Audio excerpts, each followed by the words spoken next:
السلام علیکم۔ City 5 T V کے ساتھ میں ہوں جویریہ نیاز۔ سب سے پہلے ہیڈ لائنز۔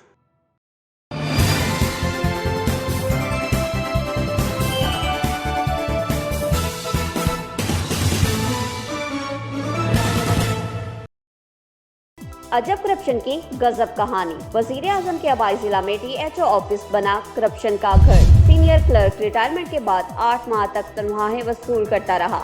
مزید جانتے ہیں اپنے نمائندے تنویر عابدان سے۔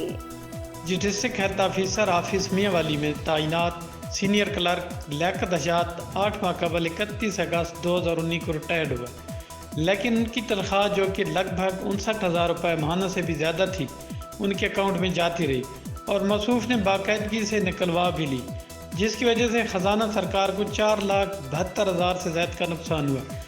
یہ سب متعلقہ drawing and disbursing officer doctor Muhammad Rafiq Khan اور اکاؤنٹنٹ ملک عمران آہیر کی ملی بھگت کے بغیر ناممکن تھا، کیونکہ ماہانہ پے رول چیک کرنا متعلقہ اکاؤنٹنٹ کی ذمہ داری ہوتی ہے۔ اس طرح کے واقعات افسران اور کلرک مافیا کی ملی بھگت کا ہی شاخسانہ ہیں، لیکن اگر نئے پاکستان میں بھی اس کا نوٹس نہ لیا گیا تو تبدیلی کا نعرہ محض نعرہ ہی رہے گا۔ عوامی سماجی حلقوں نے حکام بالا سے نوٹس لینے کا مطالبہ کیا ہے۔